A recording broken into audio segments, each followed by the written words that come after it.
Welcome back to football media. അപ്പോൾ Kerala Blasters ISLന്റെ രണ്ടാം ഘട്ടത്തിൽ തങ്ങളുടെ നാലാം മത്സരത്തിന് FC ഗോവയ്ക്കെതിരെ ബ്ലാസ്റ്റേഴ്സിന്റെ സ്വന്തം മൈതാനത്ത് ഇറങ്ങുകയാണ്.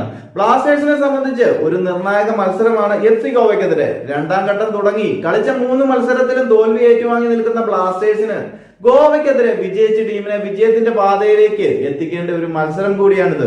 ISLന്റെ ആദ്യഘട്ടത്തിൽ 2 ടീമുകളും മികച്ചു നിന്നിരുന്നു. എന്നാൽ രണ്ടാം ഘട്ടത്തിൽ താരങ്ങളുടെ പരിക്കുകൾ ബ്ലാസ്റ്റേഴ്സിനെ പോലെ തന്നെ ഗോവയ്ക്കും തിരിച്ചടിയായിട്ടുണ്ട്. രണ്ടാം ഘട്ടം കളിച്ച 3 കളിയിലും ബ്ലാസ്റ്റേഴ്സ് തോൽവി ഏറ്റുവാങ്ങിയപ്പോൾ FC ഗോവയും അവസാനം കളിച്ച 2 കളിയിലും തോൽവി ഏറ്റുവാങ്ങുകയായിരുന്നു.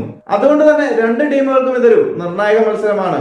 15 മത്സരങ്ങളിൽ നിന്നും 26 പോയിന്റുമായി പോയിന്റ് ടേബിളിൽ 5ാം സ്ഥാനത്ത് നിൽക്കുന്ന ബ്ലാസ്റ്റേഴ്സിനെ സംബന്ധിച്ച് പ്ലേ ഓഫ് സാധ്യതകളിൽ പോലും വെല്ലുവിളി ഉയർന്നു നിൽക്കുന്ന സമയമാണ്. പോയിന്റ് ടേബിളിൽ തൊട്ടുപിറകിൽ നിൽക്കുന്ന നോർത്ത് ഈസ്റ്റ് യുണൈറ്റഡും ജംഷഡ്പൂർ FCയും ISLന്റെ രണ്ടാം ഘട്ടത്തിൽ മികച്ച പ്രകടനം നടത്തി പ്ലേ ഓഫ് സാധ്യതയിൽ സജീവമായിരിക്കുകയാണ്. അതിനാൽ പ്ലേ ഓഫ് സാധ്യതയിൽ കൂടുതൽ പ്രതിസന്ധികൾ ഒഴിവാക്കാൻ ബ്ലാസ്റ്റേഴ്സിന് ഗോവയ്ക്കെതിരെ വിജയം അനിവാര്യമാണ്.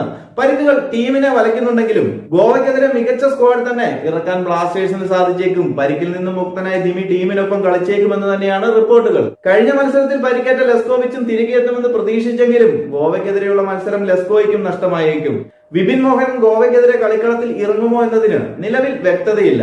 മുന്നേറ്റ നിരയിൽ ദിമി എത്തുന്നത് പോലെ തന്നെ മധ്യനിരയിൽ വിപിൻ മോഹനൻ കൂടി എത്തിയാൽ നിലവിലെ സാഹചര്യത്തിൽ കേരള ബ്ലാസ്റ്റേഴ്സിന് ആശ്വാസമാകും. അപ്പോൾ കേരള ബ്ലാസ്റ്റേഴ്സ് ISL അപ്ഡേറ്റുകളുമായി മറ്റൊരു വീഡിയോയിൽ കാണാം. ചാനൽ എല്ലാവരും മറക്കാതെ ഒന്ന് സബ്സ്ക്രൈബ് ചെയ്യുക.